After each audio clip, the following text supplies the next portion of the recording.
கிழக்கு நியூஸ் நேயர்களுக்கு வணக்கம். நான் பத்ரி சேஷாத்ரி. ஈரான் போர், அதன் காரணமாக உலகில் கச்சா எண்ணெயின் விலை அ, உயர்ந்துள்ளது. அதன் காரணமாக கடைசியாக இந்தியாவும் பெட்ரோல், டீசல் விலையை ஏற்றியிருக்கிறது. நடுவுல சமையல் எரிவாயுடைய விலையெல்லாம் கொஞ்சம் கொஞ்சமாகவே ஏற்றிக் கொண்டு வந்திருந்தார்கள். முக்கியமாக கமர்ஷியல் பயன்பாட்டுக்கு, வீட்டு பயன்பாட்டுக்குமான மாற்றங்களும் வரிசையாக வந்துவிடும். இதுதான் இன்றைய நிலை. இந்த விலையேற்றம் கூட குறைவானது தான். இன்னும் அதிகமாக விலை ஏறும் அப்படின்னு நான் கணிக்கிறேன். இதற்கிடையில இந்தியா நன்றாகவே உணர்ந்திருக்கிறது. இந்த எனர்ஜி செக்யூரிட்டி அப்படிங்கிறது உலகமே எதிர்பார்க்காத ஒன்று. நம்மை எப்படி தாக்கும்? இது மாதிரி பலவேறு நாடுகளையும் அது தாக்குகிறதுனாலும், நம்ம நம்மள பத்தி தானே கவலைப்பட முடியும். ஸோ அதுக்கு ஒரு மிக மிக முக்கியமான ஒரு ஒப்பந்தம் ஒன்றை அ இந்தியா ஐக்கிய அரபு அமீரகத்தோடு செய்து கொண்டிருக்கிறது. ஏற்கனவே இந்தியாவுக்கும் ஐக்கிய அரபு அமீரகத்துக்குமான உறவு என்பது ரொம்ப ரொம்ப ரொம்ப ரொம்ப டீப்பான ஒரு உறவு. அது இன்னும் அதிகமாக அதிகமாக ஆழமாக ஆகிக் கொண்டிருக்கிறது. 4 நாள் சுற்றுப்பயணமாக நம்முடைய பிரதமர் நரேந்திர மோடி யுஏஇ ஆரம்பித்து அதுக்கப்புறம் அங்கிருந்து அவர் ஐரோப்பிய நாடுகளுக்கெல்லாம் போறாரு. அதுல முதல் தவணையா ஐக்கிய அரபு அமீரகத்துல ஒரு சில முக்கியமான புள்ளிகளை அவங்க தொட்டு சென்றிருக்காங்க. அது பிரெத் டேக்கிங் அப்படின்னு சொல்லுவேன். ரொம்ப விரிவான ஒன்று. அது ரொம்ப நம்ம பேச முடியாது. அதுல சில புள்ளிகளை மட்டும் நம்ம எடுத்து பேசுவோம். ஸோ அடிப்படையில் அதுல என்னென்ன நடக்குது அப்படின்னா, இந்தியால 30 மில்லியன் பேரல், 30 மில்லியன்னா 3 கோடி, 3 கோடி பேரலுக்கான ஸ்ட்ராட்டஜிக் பெட்ரோலியம் ரிசர்வ், கச்சா எண்ணெய். கச்சா எண்ணெயை 3 கோடி பேரல் கச்சா எண்ணெயை தேக்கி வைத்துக் கொள்ளக்கூடிய அளவுக்கான ஒரு பெரிய ஸ்ட்ராட்டஜிக் ரிசர்வை உருவாக்கப் போகிறார்கள். இதை உருவாக்குவதற்கான முதலீடும் ஐக்கிய அரபு அமீரகத்திலிருந்து வருகிறது. அந்த ஸ்ட்ராட்டஜிக் ரிசர்வ்ல தேக்கி வைத்துக் கொள்ளக்கூடிய எண்ணெயும் பெரும்பாலும் ஐக்கிய அரபு அமீரகத்திலிருந்து வருகிறது. இப்பொழுதைக்கு இந்தியாவிடம் 39 மில்லியன், அதாவது 3.9 கோடி பேரல் சேர்த்து வைப்பதற்கான இடம் இருக்கிறது இப்பொழுதைக்கு. கிட்டத்தட்ட இந்த ரிலேஷன்ஷிப்பை இந்தியா முடிச்சிருச்சுன்னா, இது டபுள் ஆயிடும். கிட்டத்தட்ட டபுள் ஆயிடும். 3.9 + 3 crores அப்படின்னு வச்சுங்க. 3.9 crores இருக்கிறது + 3 crores ஆட் ஆயிடும். அப்போ அப்படியே ஆல்மோஸ்ட் டபுள் ஆகிற மாதிரி. இது நம்பர் 1. அதை தவிர LPG, LNG, liquefied natural gas, liquefied petroleum gas, இது ரெண்டுக்குமான வித்தியாசம் என்னன்னு சொல்லிடுறேன். லிக்விஃபைடு நேச்சுரல் கேஸ் அப்படிங்கிறது இயற்கையாகவே பூமிக்கு அடியிலிருந்து வருவது, பெரும்பாலும் மீத்தேன். அது லிக்விஃபைடு பெட்ரோலியம் கேஸ் அப்படிங்கிறது கச்சா எண்ணெயை உடைக்கும் பொழுது அதை ஒரு குறிப்பிட்ட மாதிரியாக அதை உடைத்து அது புரோப்பேன் ப்ளஸ் பியூட்டேன் மிக்ஸ்சர், அதுதான் நம்ம வீட்டுக்கு வரக்கூடிய அந்த சிலிண்டரில் வரக்கூடிய எரிவாயு. ஸோ இது ரெண்டும் இப்போ எல்பிஜிங்கிறது செயற்கையாக உருவாக்கணும். இயற்கையாக எங்கேயாவது ஒரு சில இடங்களில் கொஞ்சம் கிடைக்கலாம், பட் செயற்கையாக உருவாக்கப்படுவது. லிக்விஃபைடு நேச்சுரல் கேஸ்ங்கிறது இயற்கையாகவே கிடைப்பது.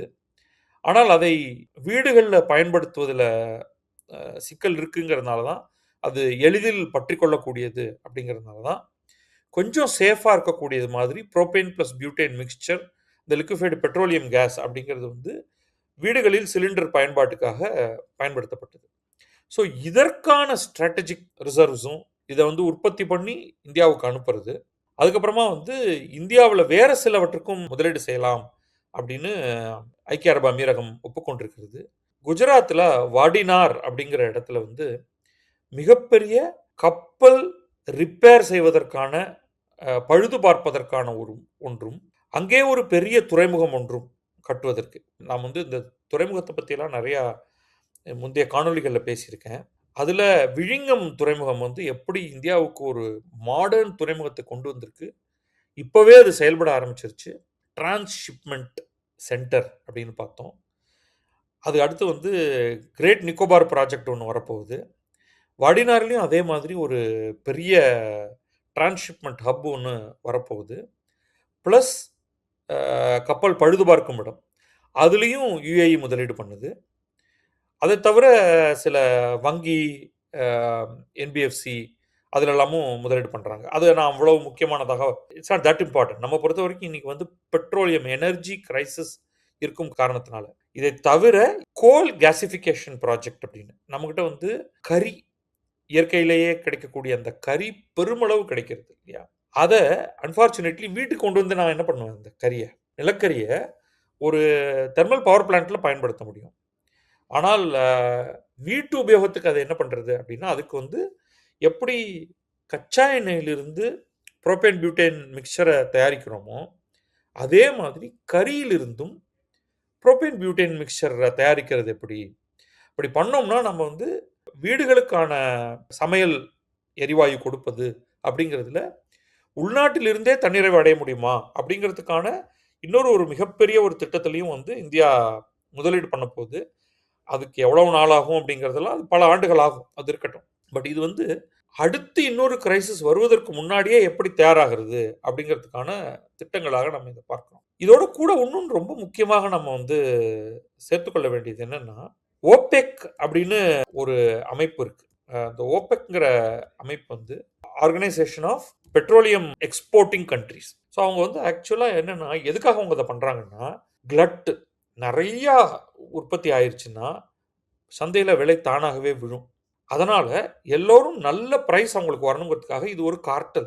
ஸோ இந்த ஒரு ஒரு 12 நாடுகள் ஒன்றாக சேர்ந்து நடத்தக்கூடிய இந்த கார்ட்டலில் கோட்டா யார் யார் எவ்வளோ ப்ரொடியூஸ் பண்ணணும் அப்படின்னு அவங்க வந்து முடிவு பண்ணிடுவாங்க. அந்த கோட்டா வந்து எப்போவுமே எப்படின்னா, உலக தேவை என்னவோ அதுக்கு கிட்டக்க இருக்கிற மாதிரி இந்த குவான்டிட்டியில் அவங்க பண்ணாங்கன்னா ப்ரைஸ் ஓரளவுக்கு ஸ்டேபிளாக இருக்கும் அப்படிங்கிறது அவங்களுடைய வருமானத்தை அதிகரிப்பதற்காக அவர்கள் செய்யக்கூடிய காரியம் இது. இந்த ஓபெக்லேருந்து யுஏஇ வெளியில் வந்துருச்சு இப்போதான், ஒரு 2 வாரத்துக்குள்ள அப்படின்னு வச்சுங்களேன். இந்த வெளியில் வந்தது எதுக்காக அப்படின்னா, அவங்க வந்து ஒரு ஹை டிகிரி ஆஃப் ப்ரொடக்ஷனை வந்து அவங்க அதிகப்படுத்த போகிறாங்க அப்படின்னு தெரிஞ்சிருச்சு. இப்போ இது எல்லாத்தையும் கம்பைன் பண்ணி பாருங்க, யுஏஇ ஒபெக்லேருந்து வெளியே வந்துருச்சு. யுஏஇ வந்து தன்னுடைய பெட்ரோல் உற்பத்தியை அதிகப்படுத்த போகுது. அதிகப்படுத்தினா அதை யார் வாங்க போகிறா? நீங்கள் உங்களுடைய உற்பத்தியை வாங்கிறதுக்குன்னு ஒருத்தர் இருந்தால் தானே உங்களுக்கு வந்து சரியான விலை கிடைக்கும். அந்த இடத்துல தான் இந்தியா வருது. உலகத்திலேயே பெட்ரோலை, கச்சா எண்ணெயை மிக அதிகமாக பயன்படுத்தக்கூடிய நாடுகளில் அமெரிக்கா, சீனா, அமெரிக்கா, இந்தியா, இந்த 3 நாடுகள் தான் இந்த ஆர்டரில் வருது. ஸோ யுஏஇ வந்து கொஞ்சம் கொஞ்சமாக இந்தியாவோடு மிக மிக நெருக்கமாக வந்து விட்டது. இந்தியாவுக்கும் கச்சா எண்ணெய் மிக அதிகமாக தேவைப்படுகிறது. இந்த ஹார்முஸ் நீரிணைப்பு மிகப்பெரிய பிரச்சனையாக இருக்கிறது. அதுக்கு நான் அடுத்து வரேன். அப்போ யுஏஇயும் இந்தியாவும் ஒன்றா சேர்ந்துருச்சுன்னா அவங்க 2 பேருடைய தேவைகளுமே ஃபுல்ஃபில் ஆகிடும். யுஏஇயை பொறுத்தவரை அவர்களுடைய உற்பத்தியை அதிகமாக்கினா அதை வாங்குறதுக்கு, அதை லாக்இன் பண்ணுறதுக்கு இந்தியா வந்துருச்சு. சரி, இதை வாங்கினா என்னுடைய உற்பத்தியை வாங்கினா என்ன பண்ணுவேன், எங்கே சேகரித்து வச்சுப்ப? சரி, ஸ்ட்ராட்டஜிக் ரிசர்வ்ஸை டபுள் பண்ணுவோம் இந்தியாவில். சரி, அதுக்கு யார் முதலீடு பண்ணுறது? யுஏஇயே முதலீடு பண்ணும். அதுக்கு இந்த ஸ்ட்ராட்டஜிக் ரிசர்வ்ஸை அதை தவிர தன்னுடைய சொந்த ஸ்ட்ராட்டஜிக் ரிசர்வ்லையும் ஸ்பெஷல் ப்ரிஃபரன்ஸ் இந்தியாவுக்கு கொடுக்கும். On top of that Hormuz நீரிணைப்புங்கிற ஒரு பிரச்சனை ஒன்று அங்கே சுற்றிக்கிட்டே இருக்கு இல்லையா? சரி, இது எல்லாம் இருக்கட்டும். இங்கே இதுக்கு வந்து கொஞ்சம் கவனமாக நம்ம யுஏஇயோடைய மேப்பை காண்பிப்போம். யுஏஇ ஐக்கிய அரபு அமீரகம்ங்கிறது வந்து 7 எமிரேட்டுகள், 7 அமீரகங்கள் அடங்கிய ஒரு பகுதி. இதில் முக்கியமான அமீரகங்கள் எல்லாமே அவர்களுடைய வெஸ்ட் கோஸ்டில் இருக்குது. இந்த வெஸ்ட் கோஸ்ட்னா எப்படின்னா, அங்கே என்ன நடந்தாலும் ஹார்முஸ் நீரிணைப்பின் வழியாகத்தான் வெளியில் வந்தாங்க. எக்ஸப்ட் ஒரு இடம், ஃபுஜேரா அப்படிங்கிற ஒரு அமீரகம் மட்டும் அவர்களுடைய கிழக்கு பகுதியில் இருக்குது. அது எப்படின்னா ஹார்முஸ் நீரிணைப்பை தாண்டி வந்துடுது. இந்த கல்ஃப் ஆஃப் ஓமான் அப்படிங்கிற இடத்துக்கிட்ட வந்துடுது உங்களுக்கு. ஸோ அந்த இடத்துலேருந்து பார்த்தீங்கன்னா ஹார்முஸ் நீரிணைப்புக்குள்ளே மாட்டிக்காமல் சிக்கிக்காமல் நீங்கள் நேரடியாக அரபிக்கடலுக்கு வந்துடுறீங்க. Gulf of ஒமான்லேருந்து அரபிக்கடலுக்கு வந்துடுறீங்க. அங்கேருந்து நேராக இந்தியாவுக்கு வந்துட முடியும். இப்போ ஸ்ட்ராட்டஜிக்காக யுஏஇ என்ன பண்ணுதுன்னா, தன்னுடைய ஒரு பெரிய பைப்லைன் மூலமாக அவர்கள் எங்கெங்கெல்லாம் எண்ணெய் எடுக்கிறார்களோ, கச்சா எண்ணெய், இயற்கை எரிவாயு எடுக்கிறார்களோ, அது எல்லாவற்றையும் ஃபுஜேராவை நோக்கி அனுப்பிவிடுவதற்கான வேலையில் இறங்கிவிட்டது. அங்கிருந்து அப்படியே இந்தியாவுக்கு ஒரு பெருமளவு வாங்கி நீங்கள் வந்து உங்களுடைய ஸ்ட்ராட்டஜிக் இடத்துல வச்சுக்கிட்டிங்கன்னா, இந்தியாவில் ஸ்ட்ராட்டஜிக் ரிசர்வை டபுள் பண்ணி எஃபெக்டிவ்லி இப்போ இருக்கிறத 39 மில்லியன் பேரல் அப்படிங்கிறத +30 69 மில்லியன் பேரல் ஆகும். இதெல்லாம் முடிஞ்ச உடனே இதுவே வந்து ஒரு இடத்துல இல்ல. பல இடங்கள்ல செய்ய போறாங்க. என்ன மாதிரியான ஒரு டீப்பான ஒரு பிளான் அப்படிங்கிறது வந்து உங்களுக்கு தெரிய வரும். எகைன் இதெல்லாம் வந்து ஒரு லாங் டெர்ம் ப்ராசஸ். இந்தியாவும் முக்கியமாக வந்து அபுதாபி நேஷனல் ஆயில் கம்பெனியோட அந்த ஸ்ட்ராட்டஜிக் ரிலேஷன்ஷிப்ல இறங்கியிருக்கு. இதுல வந்து இந்தியன் ஆயில் லிமிட்டெடும் அதான் மெயினா இந்தியன் ஆயிலும், அபுதாபி நேஷனல் ஆயில் கம்பெனியும் இதுக்கு மட்டும் இல்லாம லாங் டெர்ம் எல்பிஜி சப்ளைஸ்க்கும் ரிலேஷன்ஷிப் ஒர்க் அவுட் பண்ணியிருக்காங்க. சென்ற ஆண்டு நம்ம வந்து பல பேர்ட்டேருந்து வாங்கிட்டு இருந்தோம். ஸோ போன வருடம் பார்த்தீங்கன்னா, கச்சா எண்ணெயில கிட்டத்தட்ட 11% வந்து நம்ம அமீரகத்திலேருந்து வாங்கியிருக்கோம். ஆனா, இந்த விவகாரங்கள்லாம் முடிஞ்சு போயிருச்சுன்னா, இந்தியா வந்து தன்னுடைய கச்சா எண்ணெய் தேவையில பெருமளவை ரொம்ப ஸ்டேபிளா இருக்கக்கூடிய ஒரு நட்பு நாடான, அதுவும் இந்தியாவுக்கு மிக அருகில் இருக்கக்கூடிய ஐக்கிய அரபு அமீரகத்திலேருந்து வாங்க ஆரம்பிச்சிடலாம். அஃப்கோர்ஸ் நமக்கு எங்க கிடைச்சாலும் நம்ம வந்து அது ரஷ்யன் எண்ணெயா இருந்தாலும் சரி, வெனிசுவாலா எண்ணெயாக இருந்தாலும் சரி, அமெரிக்கால ஃப்ராக்கிங்லேருந்து கிடைக்கக்கூடிய எண்ணெயாக இருந்தாலும் சரி, எல்லாத்தையும் நம்ம வாங்குறதுக்கு தயாராக இருப்போம். ஆனால் நம்ம இப்பொழுது எதிர்பார்க்கக்கூடிய இந்த பிரச்சனையிலிருந்து வெளியில லாங் டெர்ம் வர்றதுக்கு, இப்போ கூட வந்து ஃபுஜேரான்னு சொன்னா கூட, ஒரு ரோக் ஈரான் வந்து ஃபுஜேரால போய் குண்டு போடலாம். ஆல்ரெடி அத அட்டெம்ப்ட் பண்ணியிருக்காங்க. ரைட்?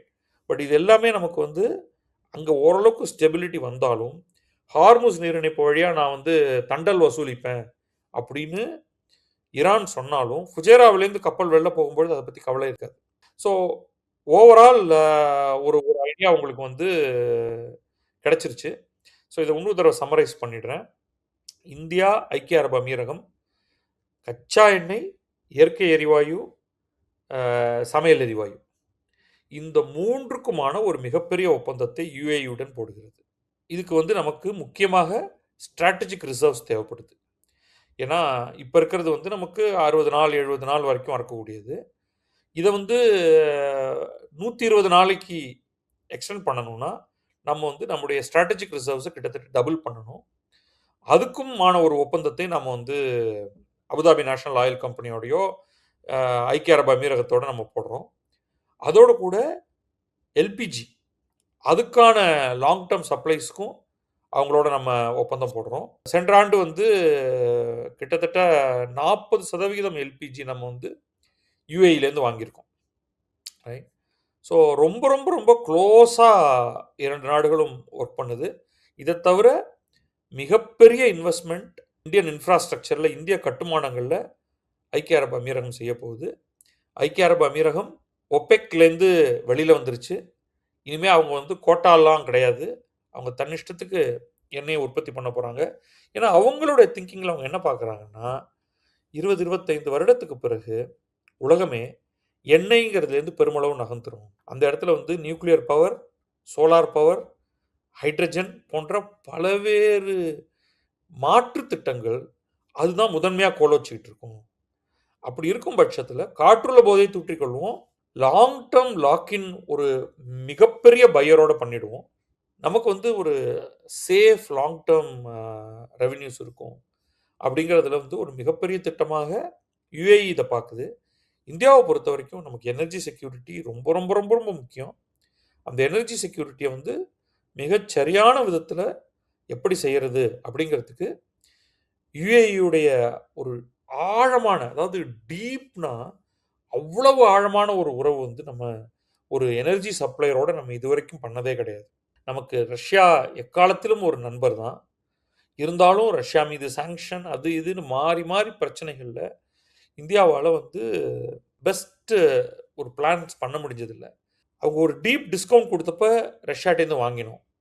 அப்புறம் திடீர்னு வந்து அமெரிக்கா சாங்ஷன் கொண்டு வந்த உடனே அத குறைச்சோம். அப்புறம் ஈரான் போர் வந்த உடனே கல்ஃப் புரொடக்டிவிட்டி குறைஞ்ச உடனே திருப்பி ரஷ்யன் ஆயில் அதிகமா வாங்கினோம். ஸோ இப்படி ஃபிளிப் ஃப்ளாப்லாம் நடந்துகிட்டு இருக்கும் பொழுது, இந்த long term relationship with UAE வந்து ரொம்ப தூரத்துக்கு போகும். இது ரொம்ப நெறையா நம்ம புரிஞ்சுக்கிறதுக்கு இதுல இருக்கு. பட் இது வந்து ரொம்ப சுருக்கமா தான் சொல்றேன். இத தவிர வந்து டிஃபென்ஸ்ல ஏற்கனவே யுஏஇலிருந்து ஒரு பெரிய கன்டின்ஜென்ட் அவங்க பிரசிடென்ட்லேருந்து எல்லாரும் இந்தியா வந்து ஒரு வெறும் ஒரு 2 ஹவர்ஸ்க்குள்ள சில அக்ரீமெண்ட்ட சைன் பண்ணிட்டு போனாங்க. இது கஷ்டமான ஒரு ஒரு காலகட்டம். இந்தியா தொடர்ந்து அவங்களுக்கு சப்போர்ட் குடுத்துட்டு இருக்கு. ஈரான் வந்து சகட்டுமேனிக்கு யுஏஇயை தாக்கியிருக்கு அன்னெசரிலி. ஸோ இந்த நேரத்தில் வந்து இந்தியா டிஃபென்ஸ் பேக்ட் வச்சிருக்கே தவிர இந்தியா போரில் இறங்குமானா மோஸ்ட் அன்லைக்லி. தேவையில்லாமல் ஒரு போர்க்குள்ளே மாட்டிக்க இந்தியா விரும்பாது. ஆனாலும் டிஃபென்ஸ் இன்ஃப்ராஸ்ட்ரக்சர் நிச்சயமாக என்னை பொறுத்த வரைக்கும் லாங் டேர்ம் இந்தியா வந்து யுஏஇக்கான நிறைய டிஃபென்ஸ் எக்யூப்மெண்ட்டை இந்தியா மேனுஃபேக்சர் பண்ணி கொடுக்கும் அப்படின்னு நான் நினைக்கிறேன். ஸோ இதில் பேச வேண்டியது நிறையா இருக்குது. நம்ம அதை வந்து பிறகு சிச்சுவேஷன் எமர்ஜ் ஆகும்பொழுது அதை பற்றியெல்லாம் நம்ம பேசலாம். நன்றி, வணக்கம். நான் பத்ரி சேஷாத்ரி. இது கிழக்கு நியூஸ்.